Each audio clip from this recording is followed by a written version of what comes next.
Welcome everybody to the Yissilmissil Productions channel. My name is Stephen Yissel,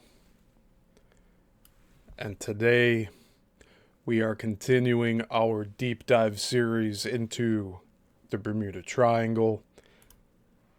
And today is a special day because we complete the first book of Gian J. Quasar, Into the Bermuda Triangle.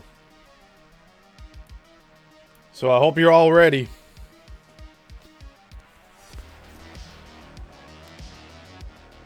We've read all of this so far. We got a little bit left to go.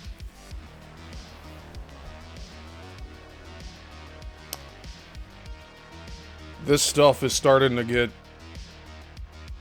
interesting, to say the least.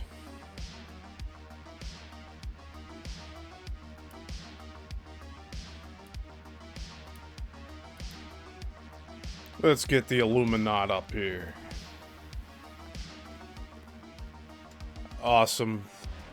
Brenda says I have my coffee ready. All you get your drinks and your snacks if you need. I have my bottle of water here. I'll take a sip. Cheers to finishing today's book.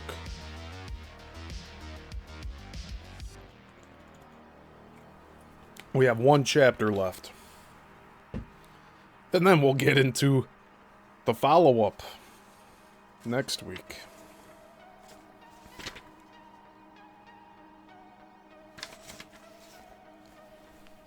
Let's see here. Yeah, we're on part 27. So, just getting my little notepad ready here. That's all set.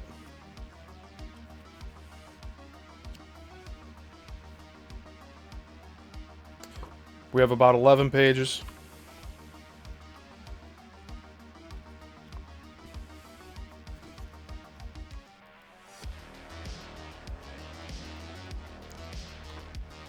And the Coral Castle series is bleeding into this one. Bermuda Triangle came up on that show on Tuesday. If you haven't checked the Coral Castle series out, give it a chance. This last show from Tuesday covers the Bermuda Triangle a little bit, but we are getting further and further into the esoteric. I learned last night that some of these books I have are extremely rare, but this one not so much, but it is a very good resource, and Gian J. Quasar is a very good author with compiling this information. And we will learn that as we go along. So again, keep in mind this book is from 2004. And this is the first edition. And the next book is from 2017.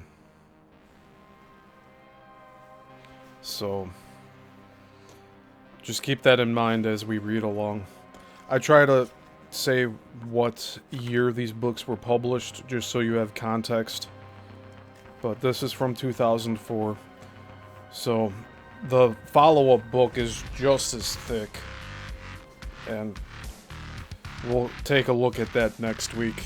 I showed a lot of books as a preview on the Coral Castle show of what we'll be looking into over there. But I have just as many books for this series as well. Oh, Brenda says I had Brussels sprouts and asparagus for dinner.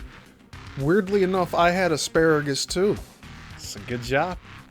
I also had a potato, a baked potato, and some pork, and steamed broccoli, carrots, and cauliflower.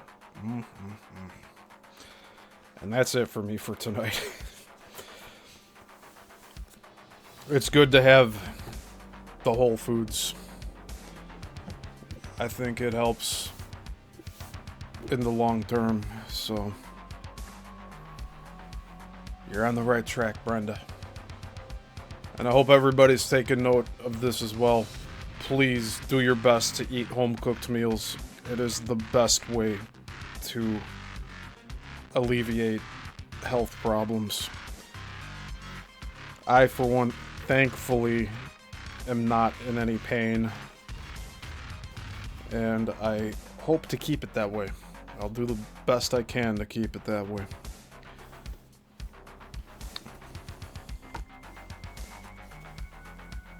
So we're on chapter 12, A Vast Horizon, an answer from without, within, and all around us.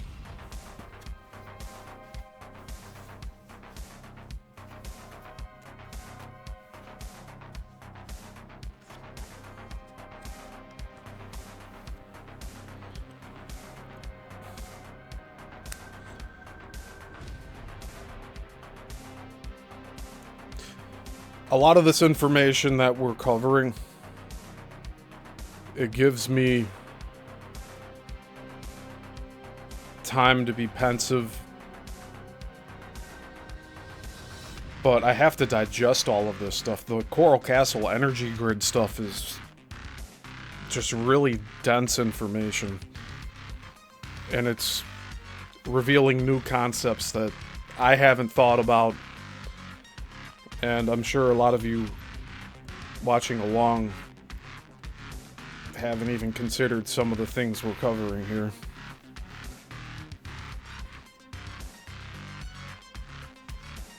But let's finish this book today. We'll get started right now. Chapter 12. If we are to label why the Bermuda Triangle holds any particular relevance, it must be found in the potential to which a search for an answer has directed us. In this case, the Bermuda Triangle has forced our approach to the dawn of the final horizon, and by the slivers of sunrise breaking over its dark silhouette, inspired us to contemplate what lies beyond for our own future. There are those who prefer to remain where we began, eyes perpetually locked onto the sure foundation of that dark and unchanging silhouette, rather than lift their heads to chase the beams of light streaking into the sky. They should not be blamed. It is easier and often more respectable to blame things at hand. To chase beams of light is to chase something that cannot even leave a shadow. We have followed them to the heights of improbability and down beyond the horizon to where their source is given form only by imagination. Yet the streaks of sunrise are there. If they can really take us to the infinite, we do not know, or if they really indicate that there exists the fanciful source we sometimes wish to imagine, we cannot yet tell. Dominant among the hypotheses are things we thought we would never be confronted with, much less contemplate. Among these, there may exist bases under the ocean, established by aliens or other humans. Whether from another planet or descendants of an ancient Earth civilization interested in observing or even assessing mankind. The reason for the disappearances is offered as being caused by the electromagnetic propulsion methods of the spacecraft or even by intentional abduction. The Bermuda Triangle's specific accomplice with UFOs may be due to the fact the ocean is forever in motion and can easily dispel the evidence of a disaster, in parentheses, or presumed disaster if a kidnapping took place, end parentheses, and therefore allay any suspicions on our part that something unusual is happening in all these disappearances. A modus operandi, not entirely far-fetched considering the lengths some people go in order to debunk even the possibility of the unexplained. On the other hand, it might equally provide the isolation for bases from which UFOs can operate, or even the right conditions for them to materialize into our dimension or world.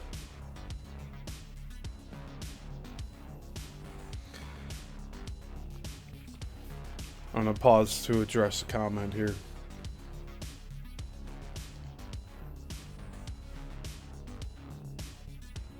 Brenda had to take some pain meds for her hand.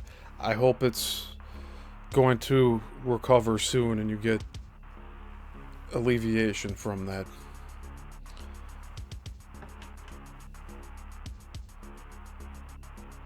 I wonder if you need some different tuning forks as well, different frequencies.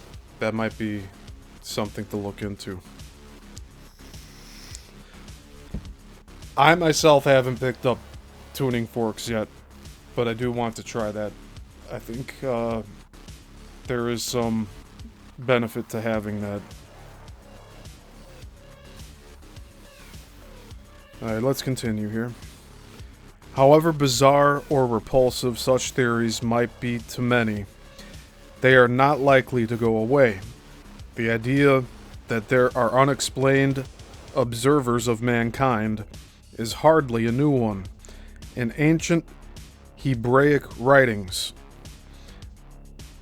principally the Book of Enoch, there are repeated references to the, quote, watchers, end quote. They are classed as different from the traditional ranks of angels, and a subgroup of them are even considered to be the wicked ones who came down in Genesis, the enigmatic, quote, sons of God, end quote, who saw the daughters of men and sired an entire advanced civilization. They are not angels, cherubim, or Ophanum,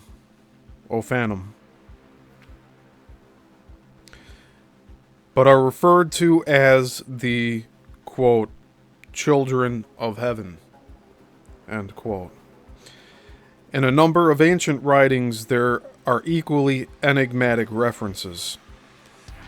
They may be pure fables or primitive superstitions, or they may be, as is much in modern UFO lore today, over-exaggerations of unexplained aerial phenomena, capitalized on by ancient writers and priests.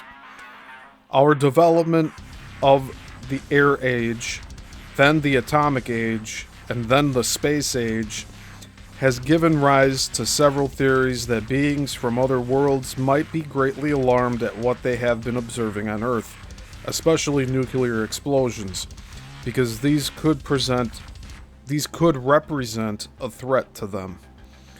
This seems far-fetched unless we allow the supposition that they have some form of long-standing connection with or residence on the Earth, or that they in fact travel along magnetic field lines or waves to their magnetic opposites, in parentheses, in this case, Earth, end parentheses. And that they realize that if we discovered this method of travel, we could be at their doorsteps in moments, complete with deadly arsenals. One must remember that civilizations do not have to develop along the same lines. If beings of another planet stumbled on zero-point energy created by high-voltage electricity and electromagnetic fields, they might never have thought about the atomic. Splitting the nucleus of an atom may be beyond them, and something quite fascinating and disturbing to them. Several investigators of UFOs have speculated along these lines, that UFOs are assessing our flight and propulsion technology. They even point out that reports of frequent UFOs do not antedate World War II and the initiation of the atomic age. Among these, one can even include U.S. Air Force intelligence, which, in an early and confidential summation of the UFO phenomenon in 1949, expressed, quote, "Such a civilization might observe that on Earth we now have atomic bombs and are fast developing rockets. In view of the past history of mankind, they should be alarmed. We should therefore expect at this time, above all, to behold such visitations." End quote. It is interesting to note that the intelligence officer responsible for this assumed mankind had been observed by alien beings for a considerable period of time. And this opinion may have been inspired by legends of the ancient, quote, watchers, end quote, the B'nai Elohim of Genesis. And that's spelled B-N-E-Y is one word, and the second word H'-E-L-O-H-I-M.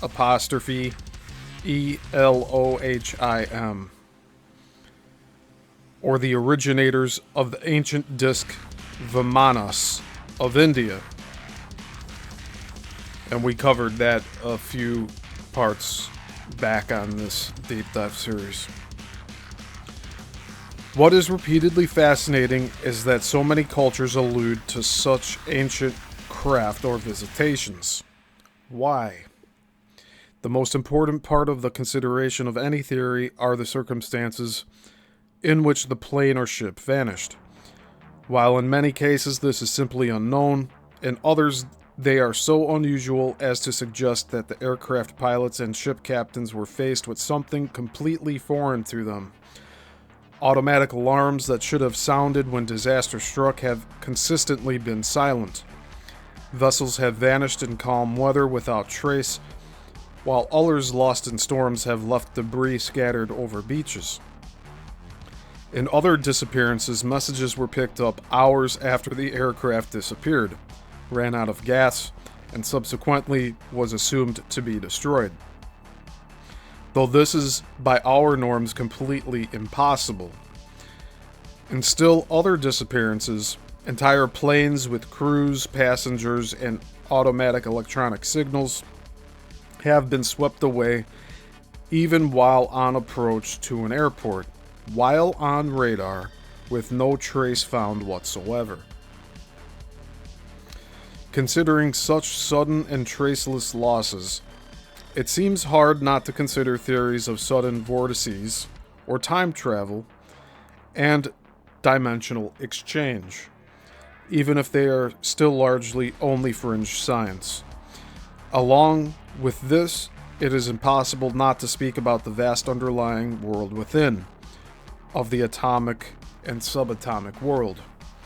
Mankind has long wondered about the possibilities of traveling through time, and, indeed, has been consumed with trying to discern exactly what time is. In the atomic age, we have been able to glimpse vaguely at the mouth of its labyrinth by noting the relationship of gravity to the performance of atomic clocks, to the curvature of space, and to the speed of light, and of such things as black holes in space, and thus the relationship of mass itself to the equation. The importance of mass and shape to the invisible force fields about us is a repeating conundrum. We know by measurements of an object's fall at the poles and at the equator that acceleration and rotation affect gravity. In addition, magnetic opposition indicates that shape and mass can determine where energy reactions will also take place. But how is time affected by energy? The clue may have been so large it was invisible to us. For now we know that by its mass and speed of revolution, the Earth curves space around it. And with this comes a vectoring or curving of all the energy fields and wavelengths in space around it. Time's pathways must lie along these, and when curved, time slows.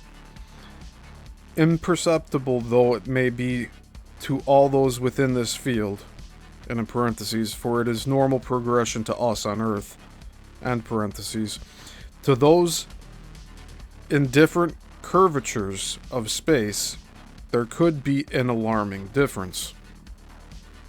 Yet the power required to slow time, even insignificantly, seems beyond any natural process except our planet speeding through space. Yet it is equally true that we believed some metals could never melt or shatter except in very high temperatures. But John Hutchison was able to accomplish this with very weak energy and no heat at all, merely by manipulating electromagnetic waves and perhaps zero-point energy. At the same time, as these alarming effects stunned their observers, liquids registered only mild vortex action going on. Another mystery of electromagnetic wavelengths and their potentials in scalar fields and their ability to interfere with magnetic fields and then even vector electrons.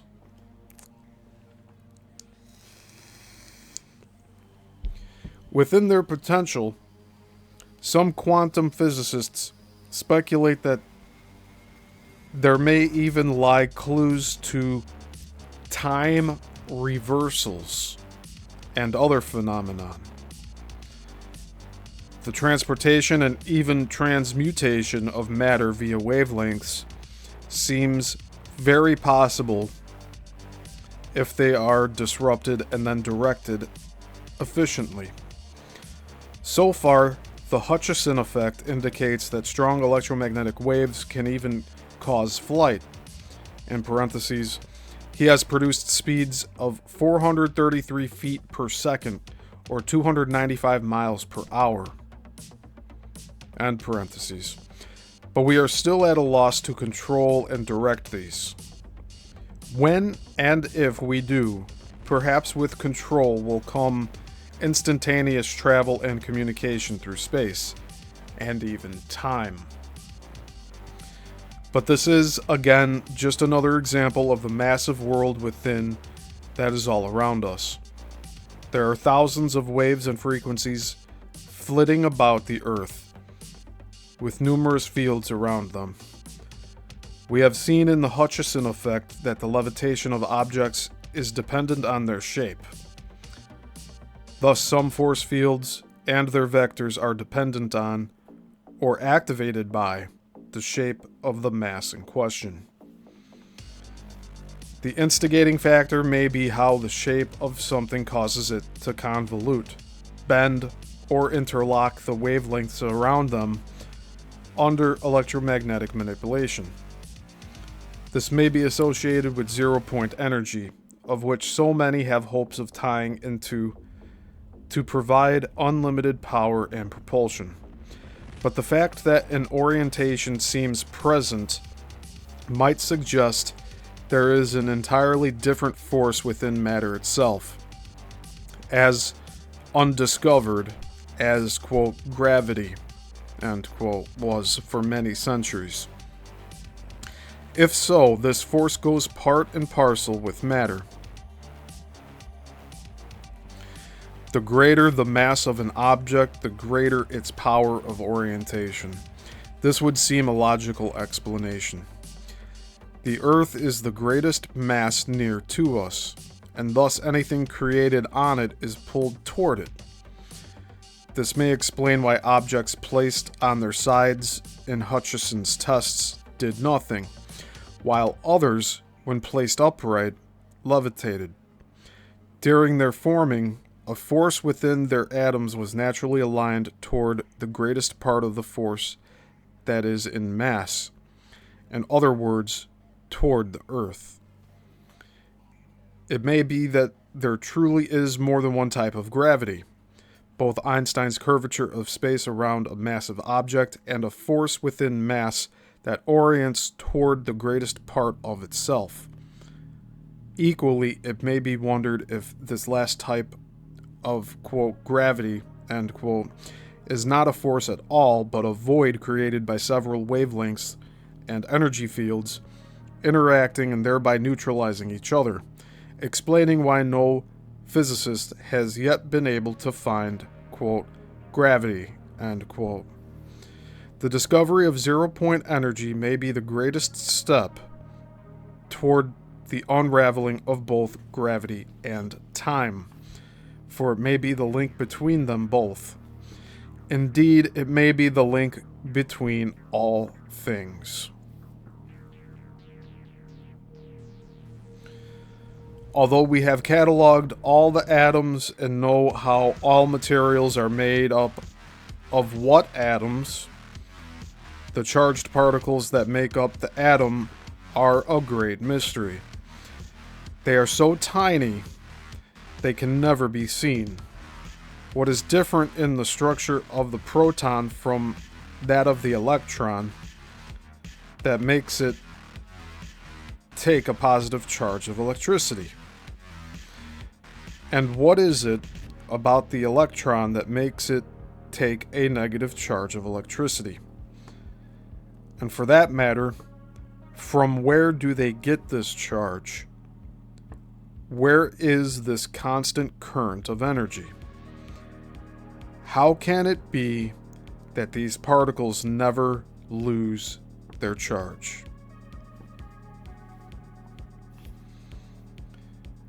It was in a vacuum chamber lowered to 0 degrees Kelvin, or negative 273.15 degrees Celsius, the true 0 point of all existence since all the tremendous activity in the atom ceases, that oscillations of energy were still detected. 0 point was discovered. Some background radiation exists, constantly. It cannot be in mass.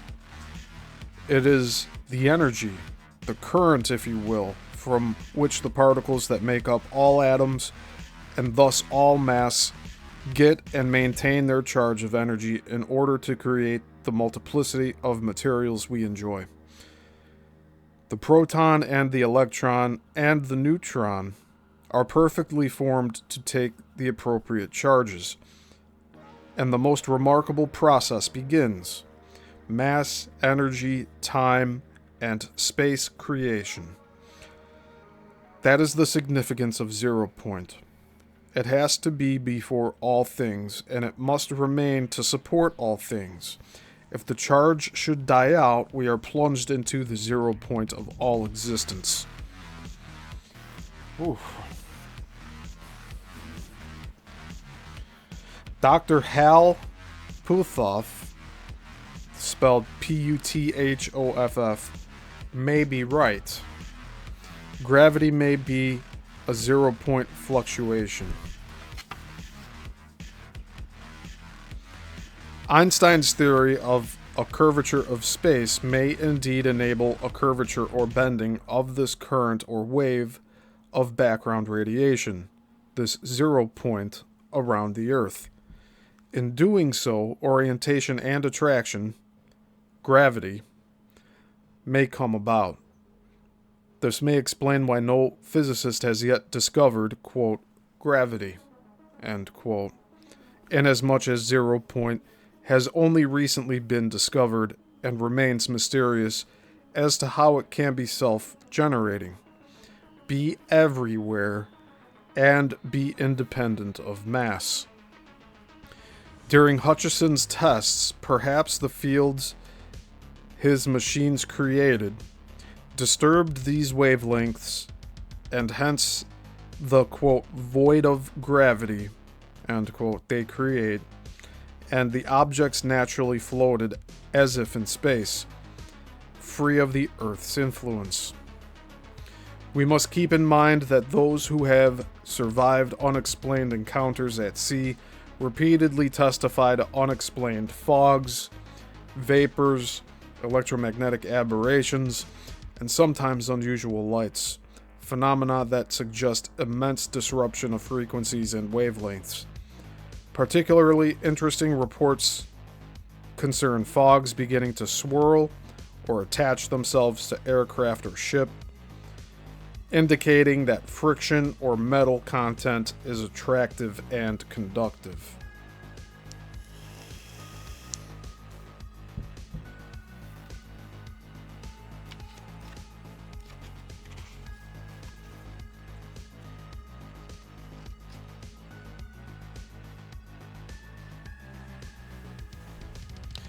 High-voltage electricity experiments have also created strange metallic fogs, as well as multicolored coronas.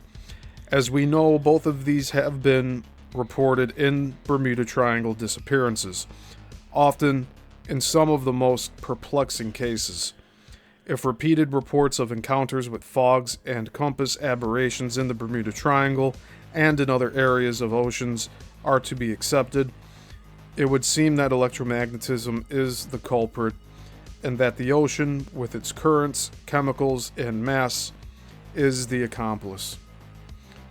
How together they create these force field disruptions, however, remains teasingly out of our reach at present, just as Hutchison's electromagnetic effects have accomplished similar phenomena in a lab. But electromagnetism's relation to gravity, time, and the like leaves, quote, disappearance, end quote, open to interpretation. It does not seem to be beyond nature's power to imitate Hutchison's work, provided the right circumstances are present. The estimated voltage potential of the atmosphere is enormous, about 200,000 watts, since it seems to require the sea, the ancient enigma it always possessed, and which our generation pompously removed, is firmly replaced. There is also the possibility put forward, and a rather interesting one, that we are contributing to these effects by our pollution of the atmosphere, and therefore the oceans, through modern-day technology and the burning of fossil fuels. In this light, we may be witnessing an unplanned experiment that is going awry, for unlike a lab, we cannot control the greater routine of the Earth. At the very least, we should not ignore the possibility that we might be to blame in some respect. W.H. McCrae himself, a distinguished cosmologist, saliently observes the prospects for the universe from the theories of its origins. Quote, the naive view implies that the universe suddenly came into existence and found a complex system of physical laws waiting to be obeyed. Actually, it seems more natural to suppose that the physical universe and the laws of physics are interdependent.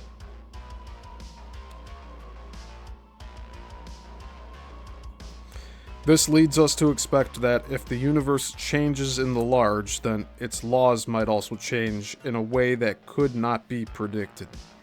End quote.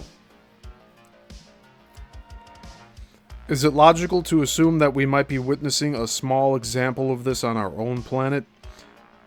Our changes in the chemical makeup of the Earth may first begin to show themselves in peculiar ways, which on the face of it may seem completely harmless, like unusual fogs, electromagnetic anomalies, and so forth.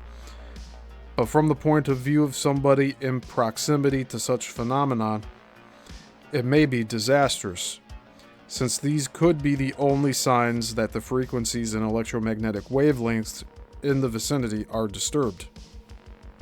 In the West, we tend to see things by their appearance and not as their substance.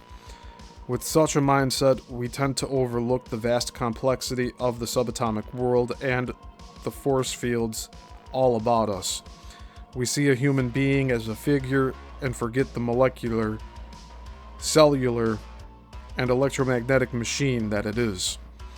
An example of this perfect molecular orchestration can be found in the human brain. Unfortunately, an often overlooked commodity by humans themselves, for we have learned to take for granted its daily functions. And for its relationship to, quote, time, end quote, an apt analogy was made a long time ago. This was an 1895 novel by H.G. Wells, The Time Machine, foretelling the popular notion of time travel. Trying to convince his colleagues, the time traveler says, quote, "That is the germ of my great discovery. But you are wrong to say that we cannot move about in time. For instance, if I am recalling an incident very vividly, I go back to the instant of its occurrence. I become absent-minded, as you say. I jump back for a moment. Of course, we have no means of staying back for any length of time, any more than a savage or an animal has of staying 6 feet above the ground. But a civilized man is better off than a savage in this respect. He can go up against gravitation in a balloon, and why should he not hope ultimately he will be able to stop or accelerate his drift along the time dimension?" End quote. Or, as the traveler concludes, quote, "Go the other way." End quote. Hey Juan, good to see you. Welcome to the show.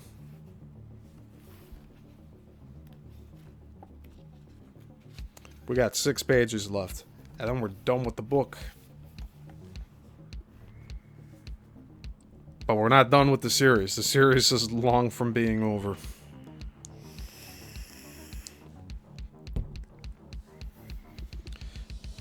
The ability of the human memory, illustrated so clearly above by H.G. Wells, is in fact the marvelous working of electricity along predetermined pathways in the human brain, based on minerals, vitamins, acids, proteins, hormones, and various electrical impulses created by them, mixed together at the right time under the right and proper functioning of the body's chemistry. An analogy to our own Earth's complexity. Our brains can produce a blurry or bright image of a past event, in color or black and white, moving or still.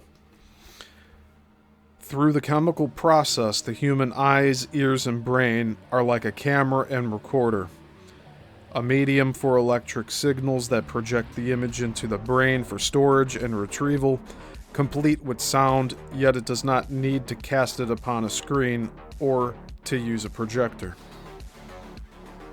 With the advent of the computer age, perhaps we are in a better position than ever to understand the vast machine of the human body, and especially the nervous system. It has often been said that we only use 10% of our brains. This, however, may prove false in light of computer engineering. The greatest bulk of computer hardware is the, quote, hard disk, end quote, designed for storage so that the tiny processor, the actual computing device, can access information and commands in order to operate efficiently at correct speeds, not unlike the ratio in size and function of the cerebrum to the small area protected by the corpus callosum, where the tiny pituitary gland sets the pace for all functions.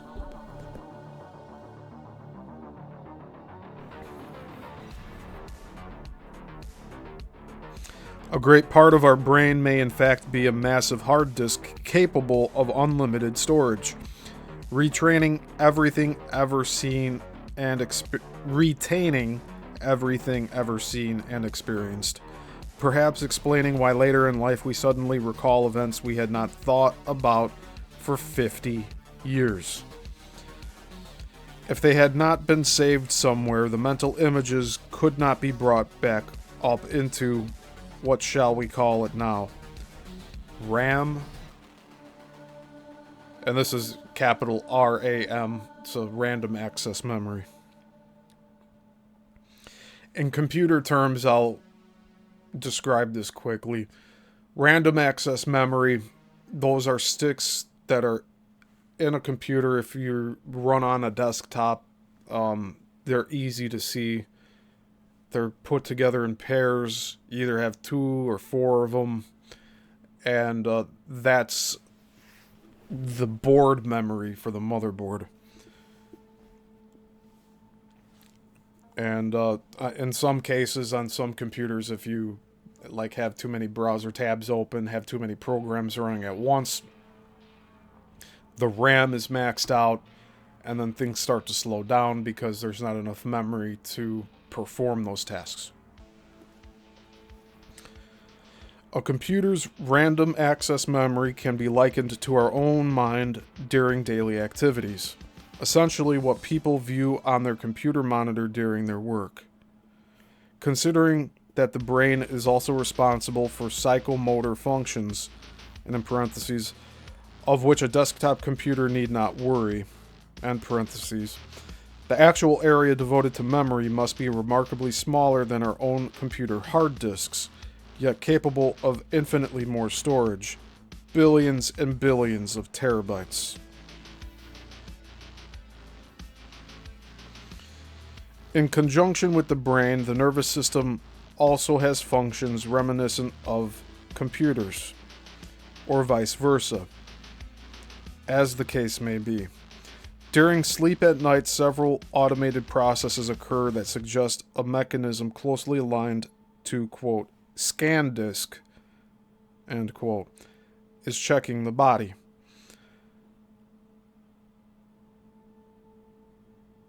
The autonomic nervous system checks to see if everything is functioning and attached. The heart may beat faster temporarily. Breathing may alter or shut off for 10 seconds, along with a whole host of other, quote, system checks, end quote. Delays between one check and another may even in the future be used to indicate where a problem is in the body between these points, as, quote, scan disk, end quote, has stopped its system check and is trying to identify a problem and repair it by sending forth a host of immune system chemicals and nutrients, including human growth hormone, which is released in greatest quantity during deep sleep to literally begin bodily rejuvenation. We must remember the maxim, quote, for dust thou art, end quote, that essentially all that we are made of, or the basis of chemicals our own body can create, exist in the earth, in our atmosphere and oceans. Considering the power of the brain, the potential chemical interactions in the entire earth for creating phenomena are incomprehensible.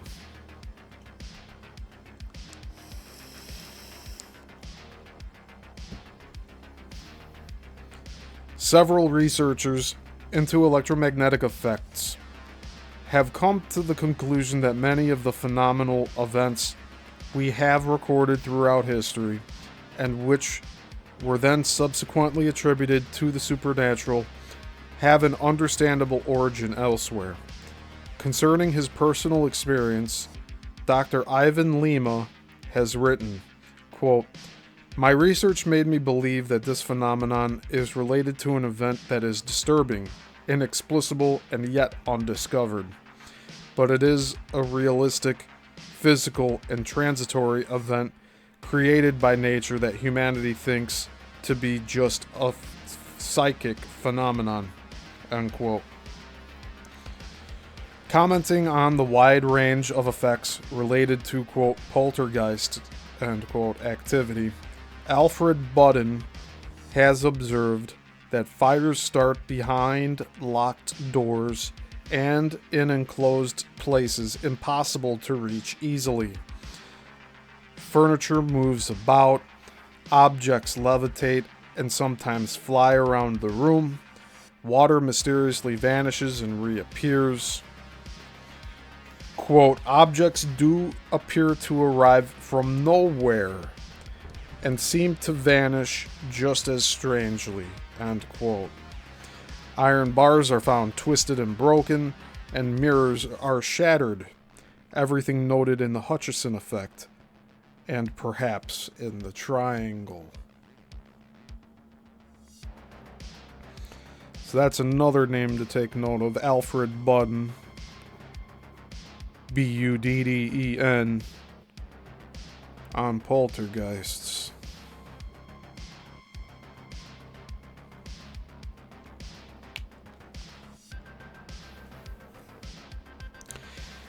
In his investigation of one house, quote, haunted, end quote, by these same effects, Budden took a magnetic field meter. Quote, it soon became clear to me as I went from room to room that the place was subject to sudden and powerful power surges.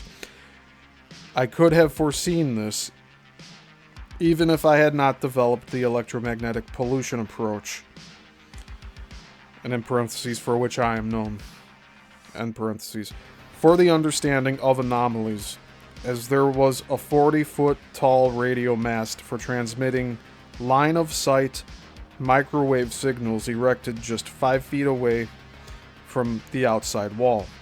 Apparently, as the planning and safety authorities do not regard sitting power lines over residential properties as hazardous to health, a microwave tower is thought of as nothing to be concerned about. End quote.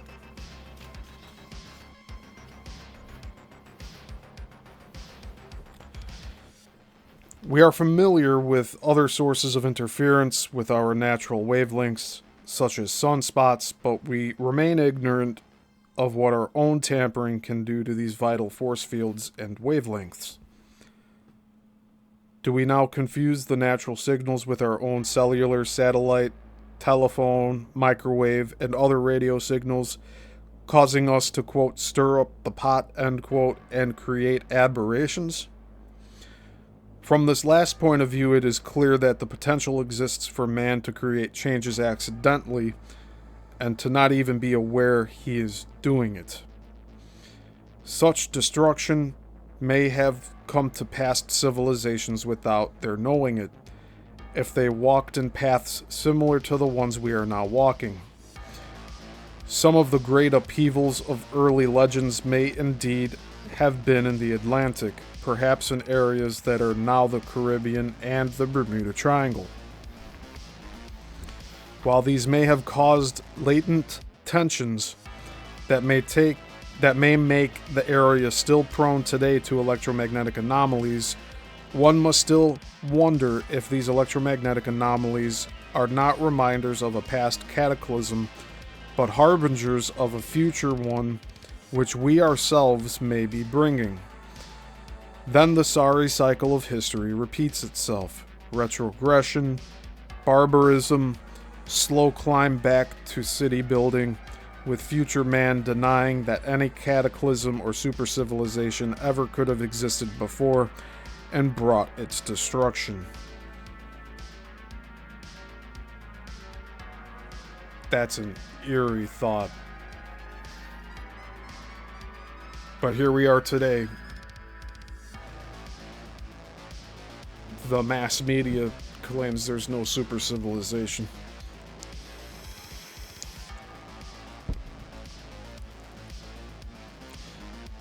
This is a repeating warning in the Edgar Cayce records.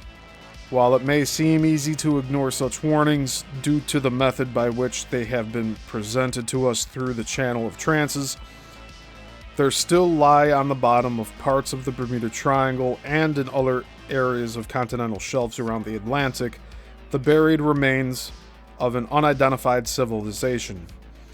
Casey's readings have appeared prescient in many ways, foretelling in a strange way UFO and USO movements in the Triangle, buried ruins under Bimini, and universal forces and machines by which they were manipulated to give the cumulative effect of what zero-point energy now seems capable.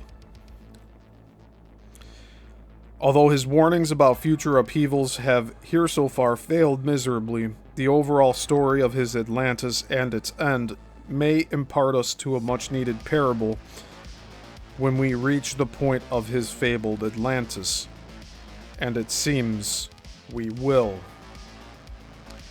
As an object lesson, it may prevent us in the future from going too far, as other civilizations may have done in the past. A view of Cassian Atlantis in this light seems more acceptable, and whether fact or fiction, if it prevents us from fulfilling its destiny, it has accomplished something valuable. Likewise, so has the Bermuda Triangle of missing planes and ships, since it has drawn our attention to the patterns below the sea as a proverb of foolish abuse. You know, this is just making me think now. If there really is some sort of energy generator that's under the Atlantic Ocean, and it's making planes and people disappear, and boats, what's to say that at its height of use, it didn't just make the whole city of Atlantis disappear? What if it moved into a different dimension? And the one that's here got obliterated from that move. So, like, not all pieces of the city moved with it. And all we find on the bottom of the ocean are the remnants that didn't get transferred over during the height of that generator's capacity. And now that generator is broken, and it goes on and off at random, and that's when we get these disappearances of planes and people.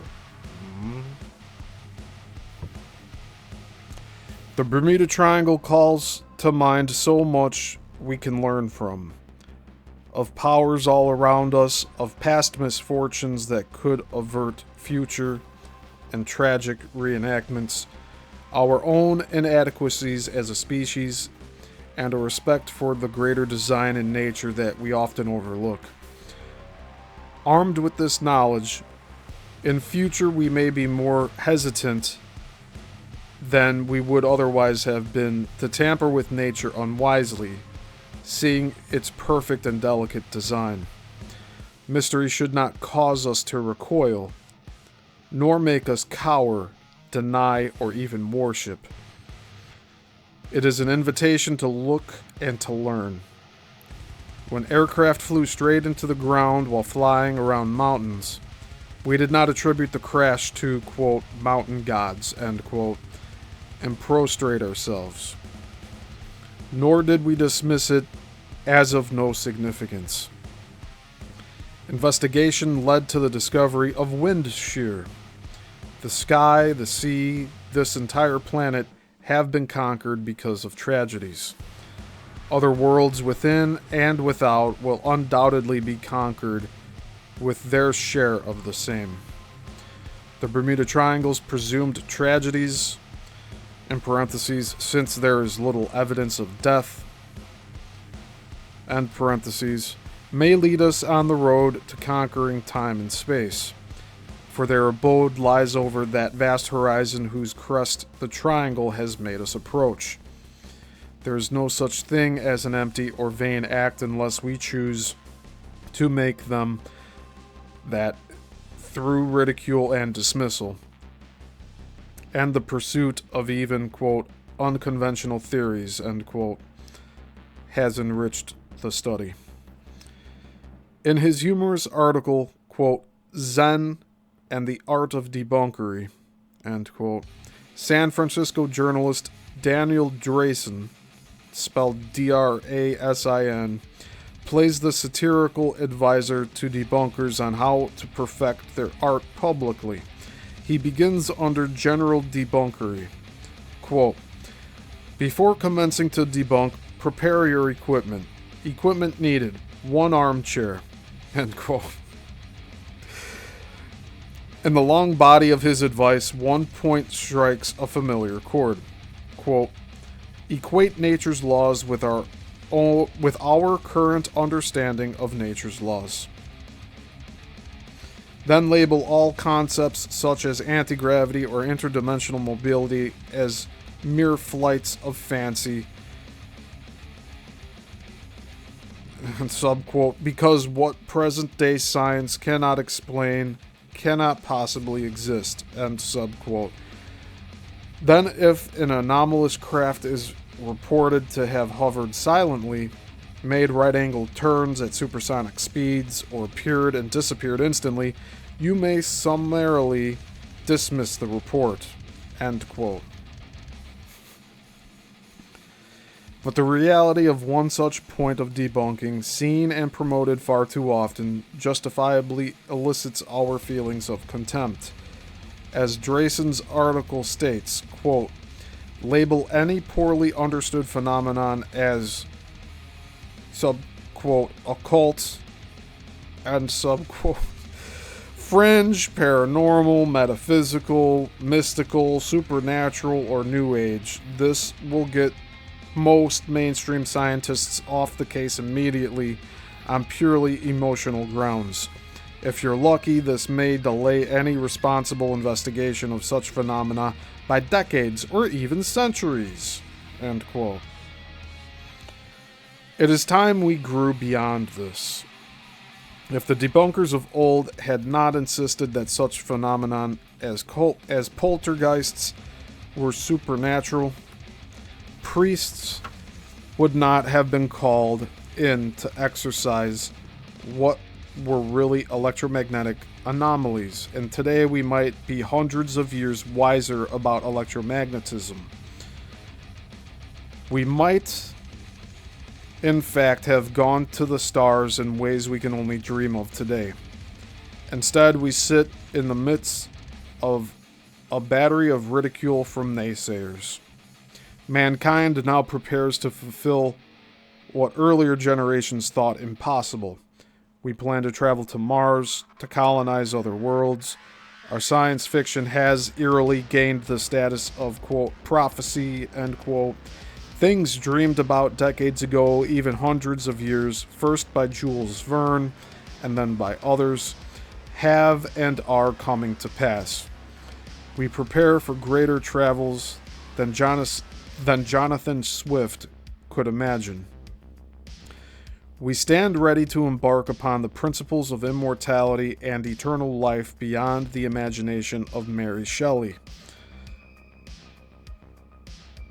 Whether we like it or not, we are guided by the hopes of the future expressed in science fiction, in esoteric debates, and in fringe or, quote, mad, end quote, science of hyperspace, dimensions, space colonization, and travel in the space-time continuum. We must be ready to meet what we will, and dismissing their eventual advent may prove a tragic blunder, however pert some of the debunkers' comments may seem. I'm just going to take a note of Mary Shelley.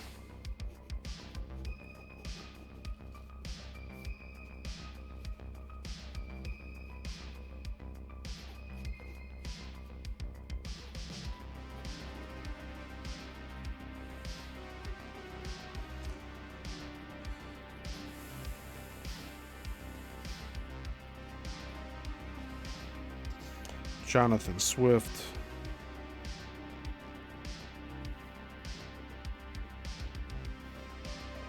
And you know, we'll take note of Jules Verne. Because I really haven't looked into much of him.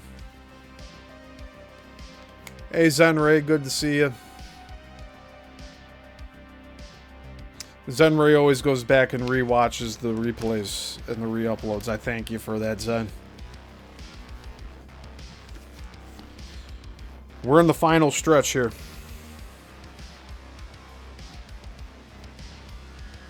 It was good. We'll end under an hour and a half here.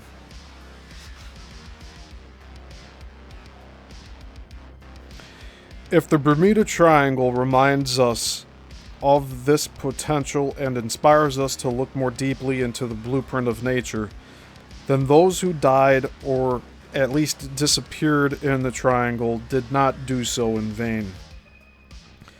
They were shipmasters and pilots, adventurers and explorers who braved an already dangerous and tumultuous world of the sea and sky. In doing so, their loss may unexpectedly guide us to the future energies from which we may all profit, and to future forms of travel by which we may explore space and other worlds. And their loss may have sobered us enough that now, for the first time, we may be able to use these forces to edify mankind instead of obliterating him. We stand on the threshold of worlds without and worlds within. We can now look into a gene and see a greater complexity than anything man can create. Our generation is the first to discover planets outside our solar system. Our horizons are constantly being extended, whether through our greatest telescopes or through our smallest microscopes. The immense, dizzying complexity of our galaxy is merely a macrocosm of the microcosm out of which it is built, the atomic world of which we ourselves are composed. A brilliant microbiologist, Dr. Michael Denton, has observed, quote, "To grasp the reality of life as it has been revealed by molecular biology, we must magnify a cell 1,000 million times until it is 20 kilometers in diameter and resembles a giant airship large enough to cover a great city like London or New York." 1,000 million times. That's 1,000,000,000 times. So you have to magnify a cell 1,000,000,000 times in order for it to look like an airship? Large enough to cover a great city like London and New York. What we would then see would be an object of unparalleled complexity and adaptive design. On the surface of the cell, we would see millions of openings, like the portholes of a vast spaceship, opening and closing to allow a continual stream of materials to flow in and out. If we were to enter one of these openings, we would find ourselves in a world of supreme technology and bewildering complexity. End quote. Of the opposite, the infinity of the universe, astronomer J.C. Maxwell has said, quote, "In the heavens we discover by their light stars so distant that no material thing can ever have passed from one to another. And yet this light tells us also that each of them is built up of molecules of the same kinds that we find on Earth." End quote. Everywhere the proton is still the proton, the electron is still the electron. Now perhaps we can add 0 point in everywhere. Right here is the gateway to the universe. The ocean starts at our dock and leads us across the sea to new lands. The subatomic ocean connects us with even more and can lead us across the universe to new worlds, within and without. They collide everywhere. They work intertwined. Mass, shape, energy, time, and space. Can this energy be churned into vortices? Can proton and electron spins be redirected? Can this energy bend space? Bend time? Is there really enough energy to do this on Earth? Is there really enough zero-point energy in a shoebox of the quantum vacuum to disintegrate the Earth? We shouldn't wonder after what splitting only the uranium atom culminated in at Alamogordo, New Mexico on July 16, 1945. We have too long denied that a blueprint exists. The unexplained are the keynotes of its greater orchestration throughout nature, critical parts of the whole that we are drawing our attention to the future and to the future of exploration. Well, in the long run, it's true. We go back to our habit again, and with immovable assurance in our dominion over that small twirling globe, we handle it, size it up, or at the very least, just dust it. We interpret events, improvise, and extrapolate them to fit into our current frame of mind. Life goes on as before, and mystery seems far from our daily lives. We forget. More immediate things crowd our minds. There is an answer somewhere, of course, in time. We go on our way. That globe will continue to spin until the end. What will an answer bring? Things we ridicule today? Time will tell. And that is the end of Into the Bermuda Triangle by Gian J. Quasar.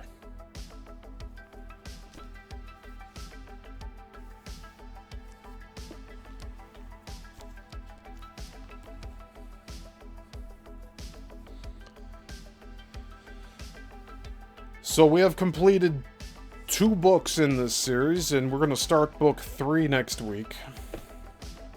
It is the follow-up to what we just read. And it's planned all the way through January.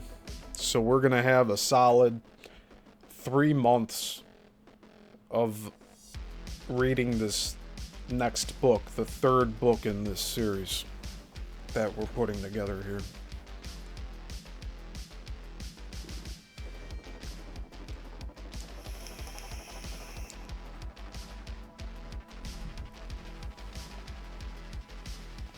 Let's read the comments here. Zenry says, oh, Andreas is here. Hello, Andreas.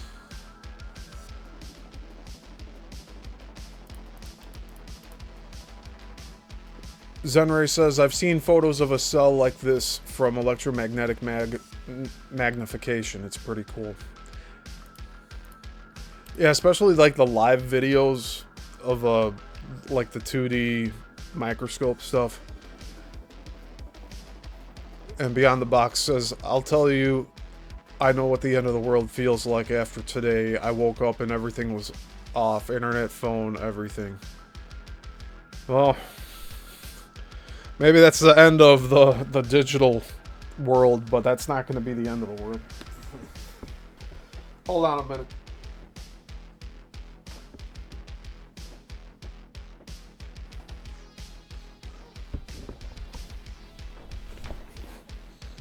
You see, when all the internet goes offline and all electricity goes out, at least I'll still have these books. And I can read them by fire. No problem. This is the next book we will be starting next week. The Bermuda Triangle 2. And this was published in 2017.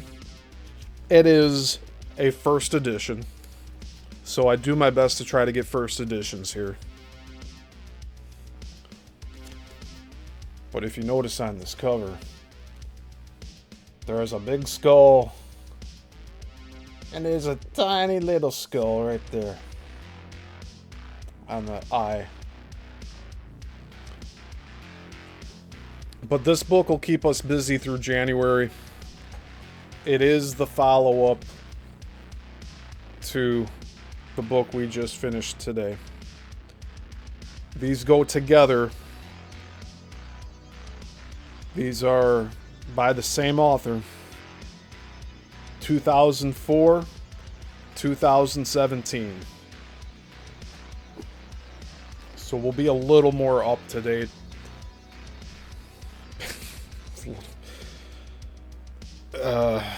21-year-old book, and now we're going to look at an 8-year-old book. So a little more up to date.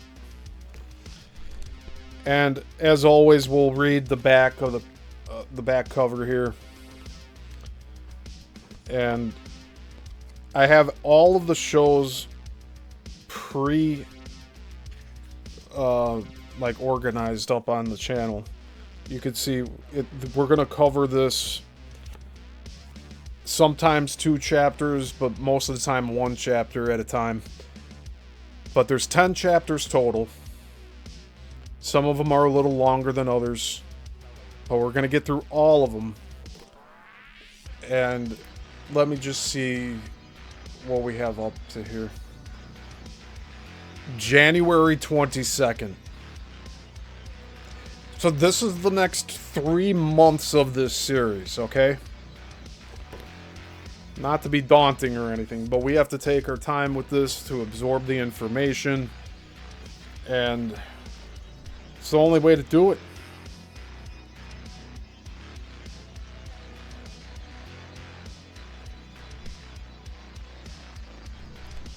And then after this, we're going to look into a few more Gian J books. He has entire books dedicated to specific disappearances. Like some of the military planes. I'm not going to recall them all right off the top of my head here. But he has 2 different books covering 2 different disappearances. And I plan to cover those after we get through this. And then after that, right now it's up in the air. But I think it'll become clearer as we get toward the end of that. But we got a whole 3 months that we'll be covering this book. And we will go page by page, chapter by chapter. And hopefully new things will come to light for us in this. And it's, what, 13 years after the book we just finished. So this is the follow-up to it. And it's brand spanking new for being a first edition. This must have just been like sitting in some warehouse for a long time. There's like no creases or anything on this thing.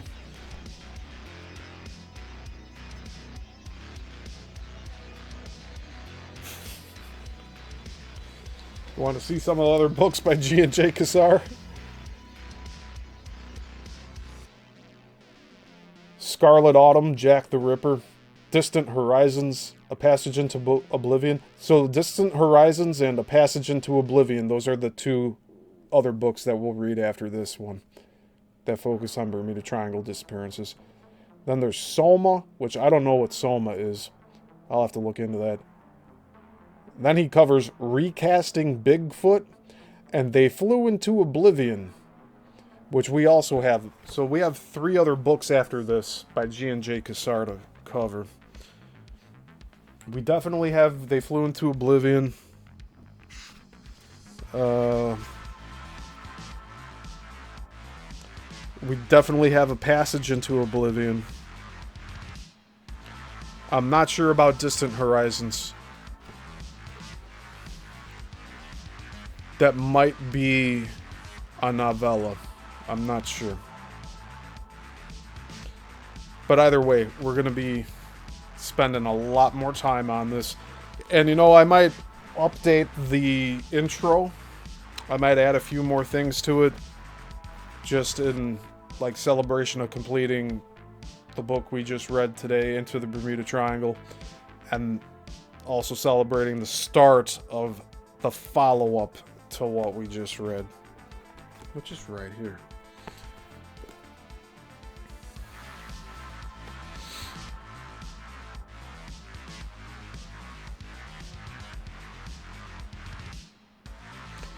Zenray says, maybe what I saw was an AI video of it. It was in 3D when I think about it. Well, so Brenda brings up a good point. Brenda asks, why was Jack the Ripper never caught? I think he was a cop. There's speculation that Jack the Ripper was also H.H. Holmes. And H.H. Holmes was a mass murderer during the World's Fair in Chicago. Who knows, though? That was a speculation that came up in the novella Devil in the White City, which covered Daniel Burnham, the architect, drawing the blueprints of the White City, which became the location of the World's Fair in Chicago. And at the same time, there was a parallel story running in the novella of H.H. Holmes. And that book, Devil in the White City, the film rights were purchased by Martin Scorsese and Leonardo DiCaprio a little over a decade ago. And they have a habit of doing this where they lock in film rights for books before they actually get around to filming them. But I think Leonardo DiCaprio was supposed to star in it as H.H. Holmes. But I don't know. There's a lot of people that could play H.H. Holmes. If you want to talk about like a real world horror story, H.H. Holmes is one of those horror stories.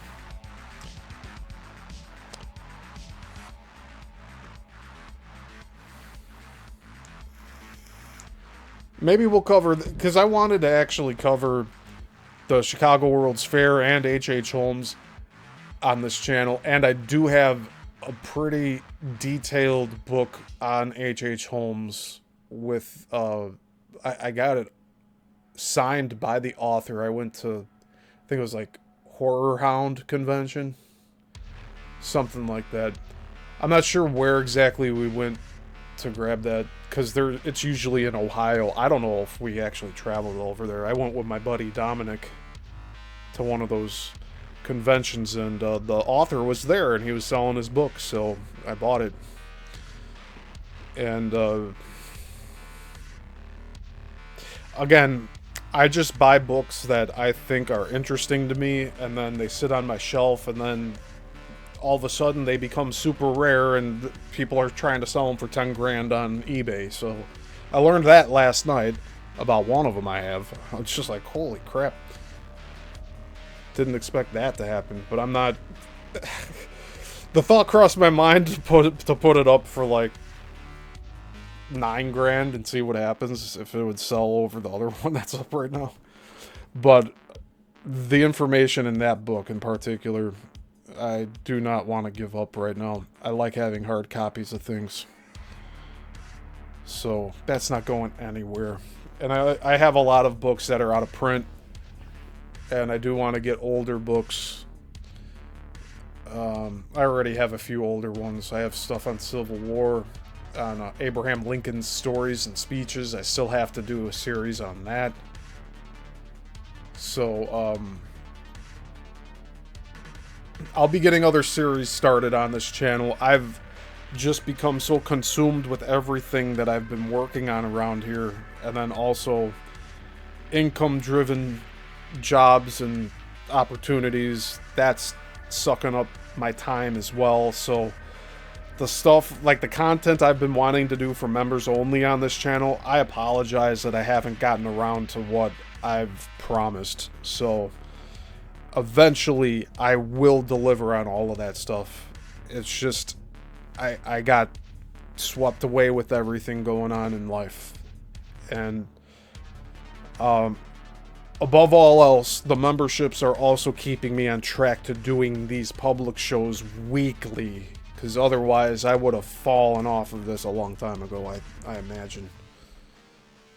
But, it's good. I need the inspiration, and, I like doing this on a weekly basis. We're reading twice a week here, chapter by chapter. We're reading at least 2 chapters a week on this channel.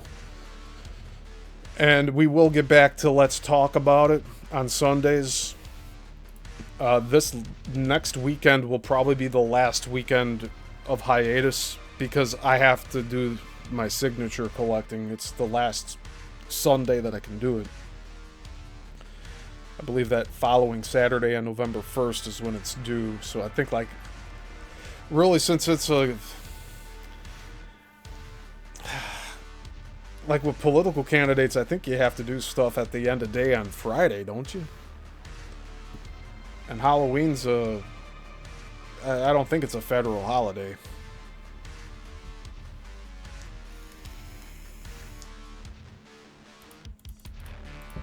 Alright, let's check the chat here. Brenda says, I would like to go back in time. So I think I need to go look into him and Jack the Ripper timeline. Me, you, and Chad should look into him. Zenray says, I'm learning the world is a stage. And Brenda says, yes, Chad, it is. I have known that for years. I've been trying to talk to people about it, but no one listens. Zenray says, oh, we'll talk about it. LOL.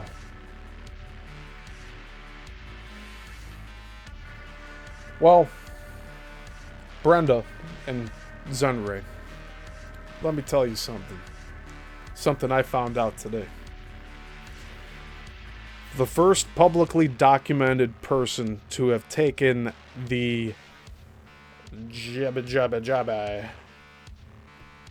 their name was William Shakespeare.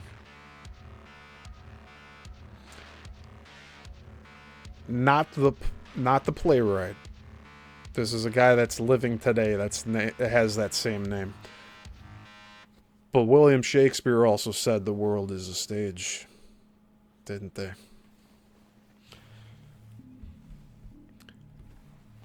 Or, you know, when things... So I'll share a quick story real quick. I was pulling into a parking lot last week, and there was this woman walking from left to right. They walked like in front of the path where I was pulling into the lot, and she was already finishing walking like out of the line of driving.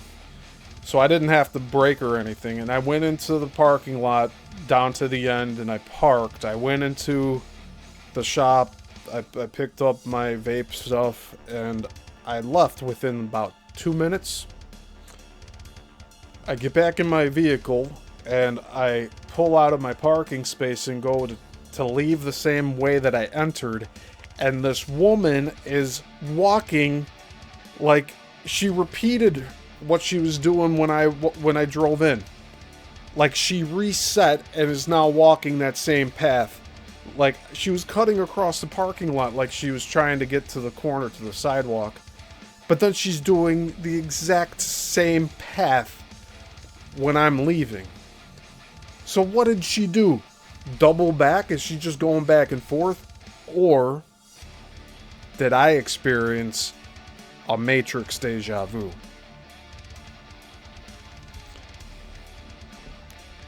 There's things where, like, you're traveling and you have these NPC cars show up and, like, stall you. I literally, while I'm driving around, I call that Matrix shit, okay?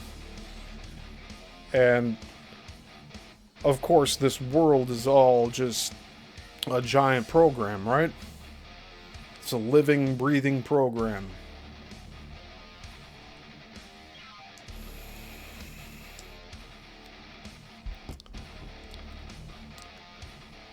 And you know, there's no need for anybody here that has a YouTube channel, as well as myself, there's no need for us to withhold information.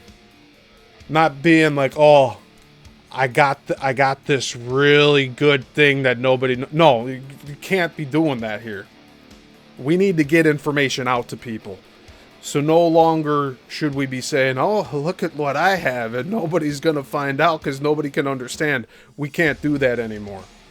We have a responsibility as video creators and storytellers and public figures to get this information out to people.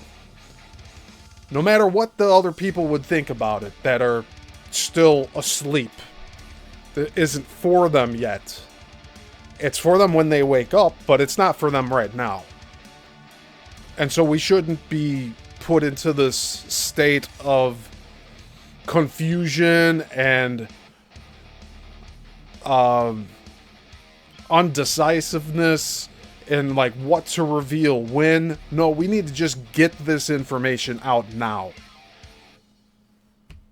That's what I say. Brenda asks, is that the first time you've seen that? In recent times, yes.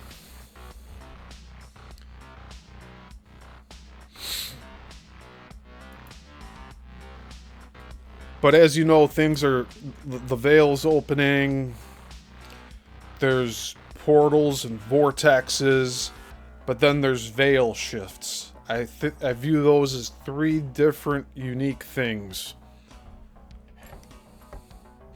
And you know, Brenda, the information that you're sitting on, you need to get that out to the public too. I don't care how many people that are like actors and musicians that are now playing different people in the public eye. You need to get that information out there, sister. You need to get it out there on your channel. No more sitting on it like, oh, I got this thing. Like, no, don't do that anymore. I have book. I'll be open here. I have some books about telepathy that I am just holding off on. But I do want to read it on this channel. Stuff where this thought manipulates reality. And it's nothing taboo as far as I'm concerned, because your positive thoughts create your reality. If you're sitting here thinking negative thoughts all the time, like, oh, poor me, you're reinforcing that negativity. Even if you have to, in your own perspective, lie to yourself that things are going to get better, then they will. But if you sit in that, oh, it's just going to get worse and worse and worse, you attract that negativity to you, and it attaches just like the fog on the side of these planes that go into the triangle and disappear.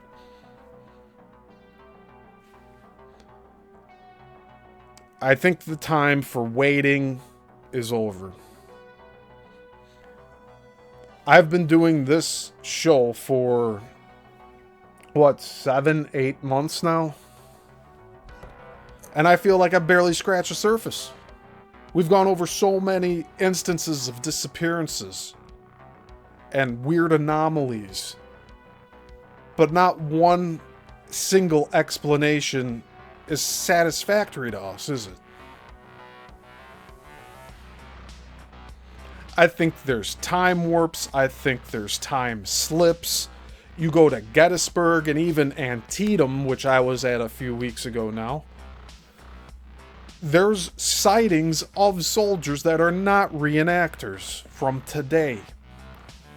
But they're not ghostly.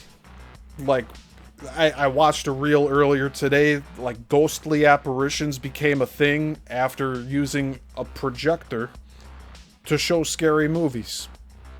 Back, like, in the late 1800s. As far as I can recall. Ghosts, before then, appeared as solid physical people. People couldn't tell the difference between a ghost and a person until someone was like, hey, yeah, whoever you're talking to, you're just sitting here alone. Like, you're not talking to anybody. And then they look again and the person's gone. That's what a ghost was back in like the 1800s, 1700s, 1600s, 1500s. So I think there's time overlaps that happen. And I think in areas where, I don't know if Gettysburg has these higher frequency ley lines, but there's something going on with the land there. And these time slips happen there. And I recently learned that Antietam has the same thing happening. I kept my eye out.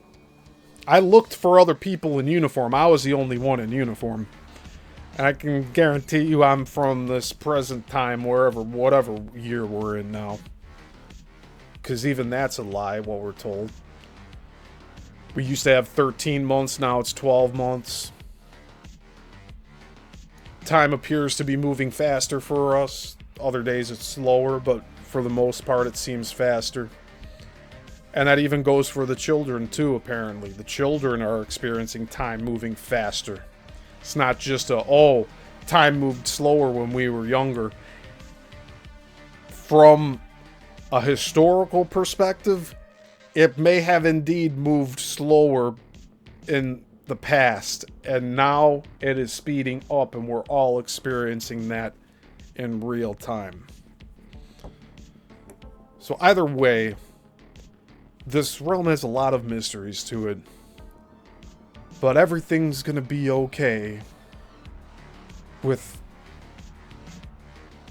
your faith in Jesus Christ. Everything's okay. The UFOs, the aliens go away when you invoke Jesus Christ's name. I'm not on here to be religious or preachy. I have faith in Jesus Christ. I don't follow the Catholic or Christian religion. The church is within us. It is not a building to go to on Sundays to go worship. The church is within us. Our body is a temple, and we are the church. And through our faith in Jesus Christ, all is possible. And these aliens, Bigfoot, you name it, demonic entities, DDNs, jinns, all of these things respond to the name Jesus Christ. And I think that is very powerful within itself. And you can't exclude this from everything that we're talking about here. Hopefully in this new book we'll have some encounters where people who survived going through the Bermuda Triangle say they only survived because they invoked the name Jesus Christ. We don't know. But we'll find out in the next 3 months as we get through the book. Look at this sucker. We can get through it a lot faster, but really, I would like to keep this to 2-hour shows. I don't like going longer than that. It just becomes too much. And I want people to be able to sit down and watch this in one sitting without breaking it up. Alright, hold on. Let me catch up with the chat here, because I was just talking.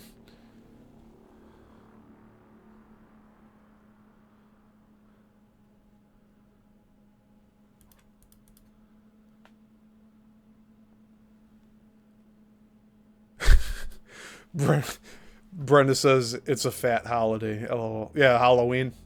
That's all about eating candy, isn't it?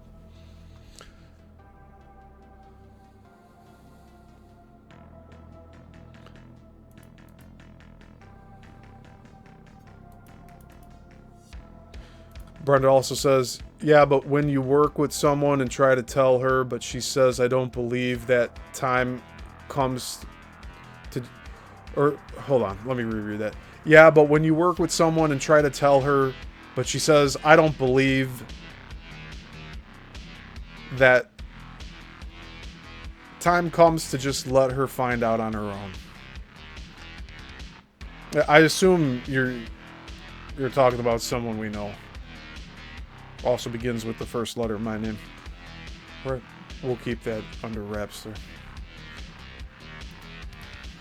Brenda also says, oh, I know things will get better. LOL, I always say, don't worry, it will be fine. Yes, and I think that positively reinforces things for you and others who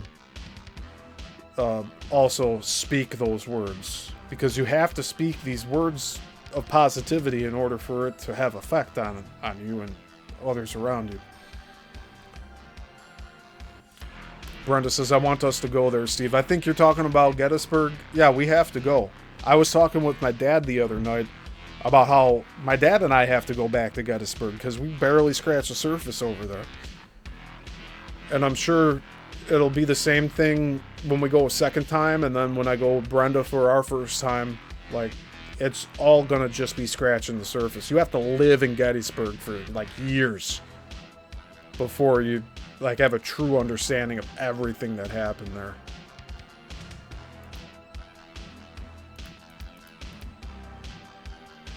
Brenda says you should have stood out there and see if anyone would have thought you were a ghost, lol. You know, the real challenge would have been parking the car far enough away and then walking over to Miller's cornfield and just wandering around the field.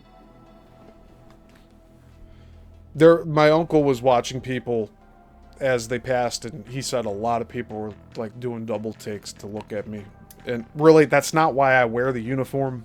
It's out of respect of those, our ancestors. So, I'm just trying to be a proper portrayal of a soldier. But, if you have somebody taking photographs with a modern camera, like, 10 feet away from you, it kind of ruins that illusion. Like, I don't want to trick anybody into them thinking I'm a real soldier. Because the accounts of people seeing actual soldiers there, like, that's all documented. People have seen what they thought were reenactors walking along the sides of the roads, and then it turns out there was nobody there. Brenda says, we are the Father's temple. That's right. Andreas says, all will bend the knee to the King. Yes, Jesus Christ. All will bend the knee to the King Jesus Christ. Andreas also says, I think I went through a glitch or something. I was getting some money off of my dresser. I found the same exact amount of money twice. I did thank God if that was him. Yeah, you know, there's some really odd occurrences that go on like that. And I'll bring that up as they occur. Like, I'm surprised I didn't mention, it might have been a little over a week ago. It might have been last Friday when that happened with the lady. So this is my first time sharing it. Besides Tuesday's show with Coral Castle, because, like, I'll share stuff on that show, but I share a little more here with my, like, daily life and odd occurrences. Brenda says, now you got me looking for my wallet, Andreas. Yeah, where's mine at? I'm going to be stopping at the store to see if I got any new shipments in over at the Walmart. But yeah, that's gonna pretty much cover it for today. If I find anything new, if I have any other strange occurrences happen, I'll let you guys know here on Bermuda Triangle series. And the Sunday show, Let's Talk About It, will return on November 2nd. Absolutely. Because this Sunday, I need to use it to gather signatures. It's part of my secondary income. I need it. I need to get it done. And it's only until the 31st, and that's it. And then it's on to another side hustle, right? I'm the king of side hustles. But that's neither here nor there. I've learned to become adaptable in this world, so it's just what I'm dealt here. And I also got a few video projects to wrap up for some clients, so just a little bit of everything. Keeps me interested and entertained and busy. But I'm not strictly trying to keep myself busy.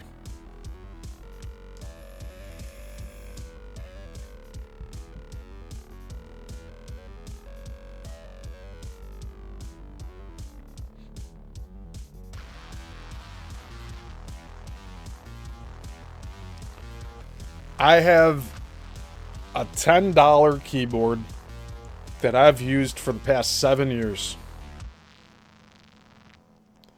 And I picked up a $2 keyboard at a garage sale earlier this year that will replace this one once this goes. It's beautiful. I love finding deals like that. I like the basic keyboard with no lights, just one USB plug. I mean, it's a normal keyboard here. Verbatim is the brand. And now I'm thinking like, yeah, $10 is too much. I'll just go to these garage sales and grab $2 keyboards that are brand new, that nobody used. If I pick up like 5 keyboards, I won't probably need another keyboard for the rest of my life. Make them last fucking 100 years. We'll see if this one lasts 10 years. The A key, the C key, the D key, the S key, those are all starting to go. And right side shift. And as well as like there's an impression starting to happen on the middle of the button because I've been pressing the shift so much. But yeah.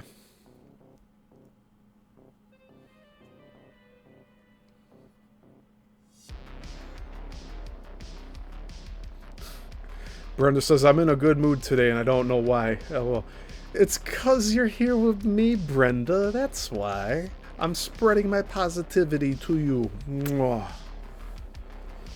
Alright, I'm going to end this show.